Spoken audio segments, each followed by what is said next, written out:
하이피플 2부 출발했습니다. 2부의 첫 번째 코너는 잘 채운 뉴스 정채훈입니다. 네, 잘 채운 뉴스의 정채훈 씨 모셨어요. 어서 어서 오십시오. 오세요. 네, 안녕하세요. 네, 첫 번째 소식. 오는 21일부터 전 국민 대상으로 민생회복 소비 쿠폰 지급이 시작되죠? 맞습니다. 그래서 좀 궁금하거나 헷갈릴 만한 점들을 정리해봤는데요. 네. 먼저 어디에서 쓸 수 있는지가 가장 궁금하시겠죠. 그렇겠죠. 네.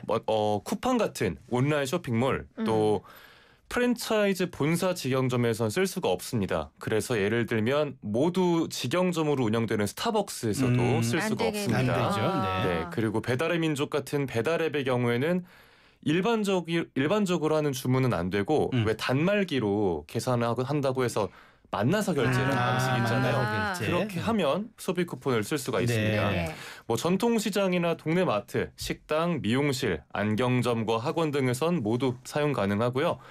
앞서 말씀드린 것처럼 프랜차이즈가 직영점은 안 직영은 안 되지만 되고, 네. 가맹점은 괜찮습니다. 알겠습니다. 그렇군요. 자, 그럼 이제 언제부터 어떻게 신청하면 되는지 좀 알려주시죠. 네, 오는 21일부터 9월 12일까지가 1차 신청 기간인데요. 네. 카드사 홈페이지나 앱, 또 콜센터, 은행 지점 방문 등 온라인과 오프라인으로 신청할 수 있습니다. 네. 또 카카오톡이나 네이버, 토스 같은 모바일 앱이나 국민비서 누리집에서 사전 알림 서비스를 요청할 수 있는데요. 네. 그러면 뭐 신청 방법부터 해서 내가 얼마를 받을 수 있는지까지 확인 가능하다고 네. 합니다. 네. 단 현금으로는 받을 수 없고요. 종이형 지역사랑 상품권이나 신용카드, 체크카드, 선불카드 중에 하나를 선택해서 받아야 하고요. 카드요? 그러면 그 플라스틱 카드를 받아야 된다는 얘기예요? 예, 그렇게 그것도 선불카드 그렇게도 받을 수 식으로도 있고. 되고 네. 아니면 본인이 가지고 있는 카드사에 연락을 해서 거기에 뭐 돈을 채우거나 그렇죠. 신용카드 한도를 더 추가해주는 식으로 진행이 됩니다. 네네. 또 신청 첫 주에는 출생연도 끝자리를 기준으로 요일제가 적용되니까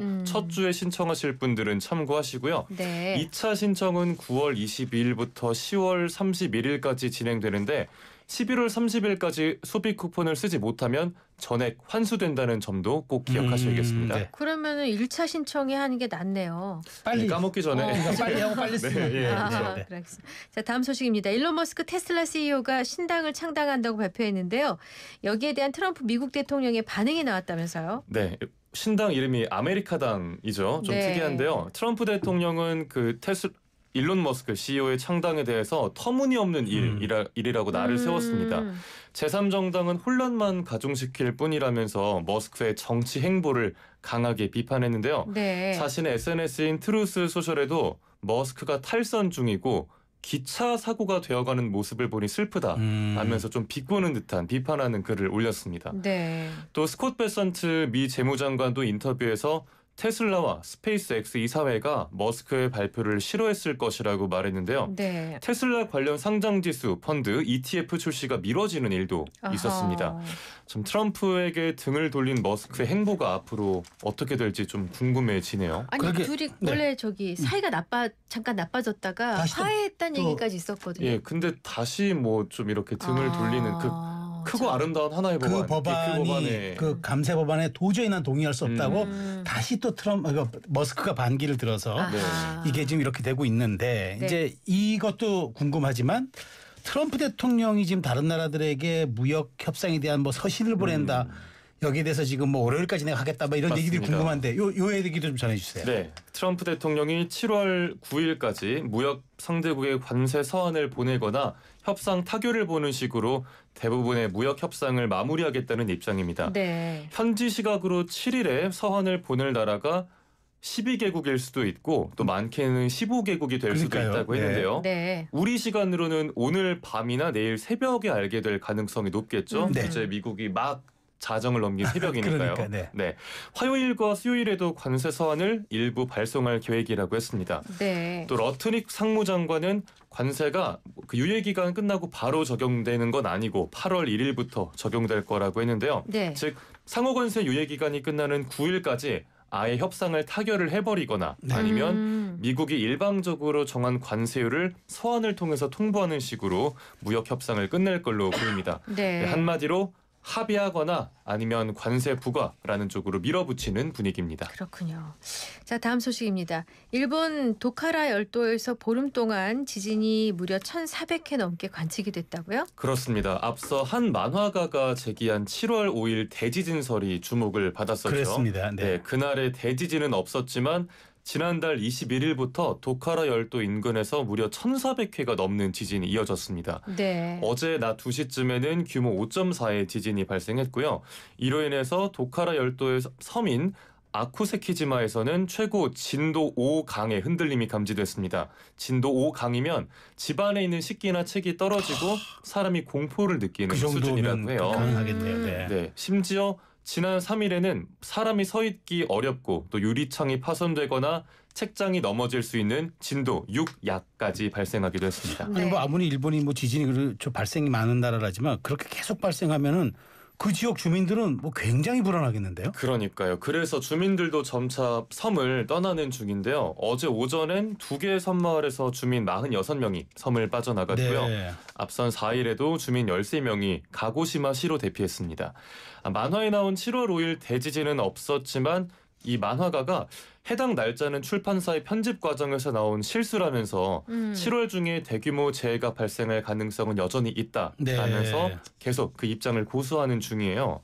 하지만 뭐 일본 정부는 과학적으로 특정 시기에 지진을 예측하는 건 어렵다면서 뭐 무분별한 예언과 또 그로 인한 국민들 사이의 불안감 확산을 막으려고 대응하는 아니, 중입니다. 주인이 여행업을 하는데 네. 일본 현지에서는 지진에 대해서 1도 걱정 안 하고 있다는 거예요. 그러니까요. 게다가 네. 김포공항이 한산해져가지고 그러니까 네. 그 일본으로 오고 가는 네. 공항이 한산하고 그래서 지금 좀 이 열도가 어디 있나 지금 지도를 봤거든요. 제가 네. 지도 그랬더니 저 홋카이도 맨 위 오른쪽 끝에 태평양 쪽으로 나 있는 네. 그 섬 쪽이더라고요. 그러니까 일본은 네. 전혀 불안해하지 않고 대만, 한국 주변국들이 오히려 불안해요. 맞아요. 오히려 도쿄 오사카 시민들은 평안한 그러니까 분위기더라고요. 네. 자, 다음 소식입니다. 요즘 날이 정말 무덥고 푹푹 찌는데 폭염 속에 산행을 하다가 아이고 진짜 한 분이 숨지는 사고가 있었어요. 네, 어제 오후 전북 진안군에서 발생한 일인데요. 저런. 그 산악회원들이 등산을 하다가 일행이 보이지 않는다라면서 소방에 신고를 했고요. 네. 출동한 소방당국이 수색을 하다가 등산로 인근에 쓰러져 있던 50대 A씨를 발견한 겁니다. 네. A씨는 헬기를 통해서 병원으로 옮겨졌지만 끝내 숨졌는데요. 어머나. 발견 당시 A씨의 체온을 재보니까 무려 40.5도였습니다. 그리고 또 어제 경북 영덕에서도 비슷한 일이 있었더라고요. 네. 산행을 하던 40대 등산객이 탈진해서 쓰러졌고 마찬가지로 헬기로 병원으로 옮겨졌는데 끝내 사망했습니다. 당시 영덕의 기온이 35.2도였고요. 사인은 열사병으로 추정되는데요. 참 폭염특보가 매일같이 내려지는 요즘에 낮에 무리한 야외 활동은 좀 자제하는 게 필요하지 않나 싶습니다. 참 안타까운 일입니다. 진짜 연이어서 이런 일이 벌어졌어. 네. 그렇죠? 근데 날씨가 오늘도 그렇고 당분간도 이제 무더운 날씨가 계속될 것 같아서 더 걱정입니다. 그러니까요. 오늘도 당장 폭염이 기승이고 내일은 서울이 뭐 36도까지 올라간다고 하죠. 네, 오늘 대구는 37도, 광주는 35도까지 올라갈 예정이고요. 대부분 지역의 체감 온도가 33도 이상이라서 밖에 나가기만 해도 땀이 줄줄 나는 네. 수준입니다. 네. 뭐 잠깐만 서 있거나 걸어도 바로 땀범벅이 그렇더라고요. 네. 되더라고요. 네. 그리고 문제는 밤에도 덥다는 그러니까요. 맞아요. 네, 네. 맞아요. 에어컨 없이는 네. 못 자고 당분간 열대야도 계속될 거라고 해요. 또 오늘 오후부터 저녁 사이에는 내륙 곳곳에 소나기가 쏟아진다는 예보도 들어있는데요. 돌풍에 천둥 번개도 동반될 수 있다고 하니까 시설물 관리와 안전사고에도 유의하셔야겠습니다. 네. 자, 마지막 소식입니다. 암으로 삶을 포기하려던 청년이 턱걸이 대회에서 챔피언을 차지했는데 어떤 얘기예요? 네, 이 주인공은 바로 23살 김동호 씨입니다. 7살 때부터 두경부 지방육종이라는 이게 지방세포에서 종양이 생기는 희귀암인데 이 희귀암으로 고생을 굉장히 많이 했다고 해요.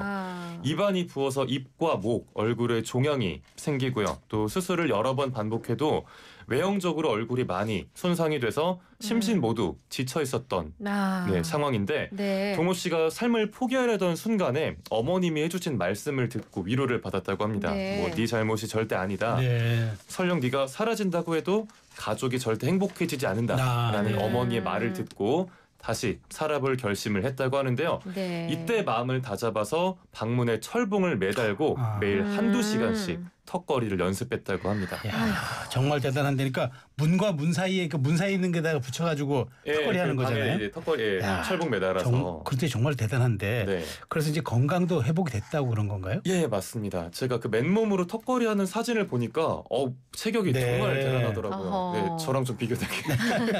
네, 운동을 통해서 마음도 점차 회복이 됐고요. 다행히 종양도 예전처럼 빠르게 자라지 않아서 항암과 약물 치료가 더 이상 필요하지 않다고 네. 합니다. 네. 그래서 종양 제거술만 1년에 한 번 정도만 아하. 받으면 될 만큼 호전이 됐고요. 네. 그 2020년 7월에 온라인 턱걸이 대회가 열린다는 소식을 듣고 턱걸이 영상을 동호 씨가 찍어서 올렸어요. 네네. 근데 이게 수술 전날이었대요. 그리고 다음날 수술을 마치고 1위를 했다는 전화를 주최 측에서 받은 거죠. 대단하십니다. 네. 네, 동호 씨는 지금까지 너무나 고생을 해준 의료진에게도 감사를 표하면서 고통 겪고 계신 환우분들이 절대 포기하지 말기를 바란다는 메시지를 남겼습니다. 네, 정말 멋있고요. 또 박수를 많이 쳐주고 싶습니다. 네, 짝짝짝입니다. 어머님이 네. 말씀이 네. 굉장히 현명하셨던 것 같아요. 네. 내가 가족들에게 짐이 그렇죠. 되는 거 아니냐 하니까 어, 네가 사라진다고 해도 가족은 그럼. 행복하지 않다. 울컥하더라고요. 그게 진실입니다. 네. 네네. 자, 오늘 준비된 뉴스 모두 살펴봤습니다. 마지막 퀴즈 내주세요. 네, 오늘의 잘 채운 퀴즈입니다. 방금 온라인 턱걸이 대회에서 1위를 차지한 김동호 씨의 사연 전해드렸는데요. 네네. 잘 들으셨다면 바로 맞히실 수 있습니다. 네. 네, 방금 방송 내용이 등장한 단어거든요. 턱걸이 땡땡땡이 된 동호 씨, 희귀암 투병을 이겨내고 도전을 두려워하지 않는 모습에 아주 잘 어울리는 수식어가 아닐까 싶은데요. 다양한 스포츠 분야의 우승자에게 붙는 말이기도 합니다. 세 글자고요. 정답은 무엇일까요? 영어죠? 영어입니다. 네. 세 글자. 네. 네. 자, 그럼 영양과다 날지 못하는 힌트 요정 어서 오세요. 네. 자, 이 어원은 이제 라틴어에서 유래됐습니다. 이제 들판에서 싸우는 전사를 의미하는 이제 캠피오였는데 불어로는 샹피옹이라고 한다네요. 근데 이제 영어입니다. 이제 영어에서는 이제 위너와 같은 사실상 의미인데 네. 이제 관용적으로 이제 우승자를 뜻하면서 주로 격투기 개념에서 이제 된 사람이 이제 위너가 된 사람을 이제 표현합니다. 우리 영화의 제목도 하나 있었어요. 제가 고등학교 때인데 1983년 미국에 건너가서 당시 레이 붐붐 맨신이라는 아주 특급 선수와 네. 경기하다가 결국 사망한 우리 김득구 선수의 일대기를 기린 영화의 제목이 바로 이겁니다. 그거였어요. 그리고 좀 더 제가 이제 힌트를 재밌게 드리면은 우리 많은 분들이 이제 홍수환 선수의 사전 오기 신화 기억하시잖아요. 네. 딱 그때 이겼을 때 바로 국제전화로 엄마한테 전화해서 엄마나 땡땡땡 먹었어. 땡땡땡 먹었어가 바로 여기에 등장합니다. 네. 알겠습니다. 여기까지. 네. 샵 0945 우물정 0945 유료 문자 그리고 단문 50원 장문 100원이고요. YTN 어플하고 유튜브 댓글창은 무료입니다. 정답자 5분 선물 드리고 있습니다. 자, 오늘도 잘 채운 뉴스의 정채윤 씨 수고 많이 하셨습니다. 네, 고맙습니다. 이 노래- 쌓인 노래만 듣죠. 뭐. 그렇죠. 근데 제목이 정답이라 그래서 이거 나중에 얘기하시죠. 나중에 소개해드립니다. 싸이 노래입니다. 싸이 노래. 네. 진정 즐길 줄 아는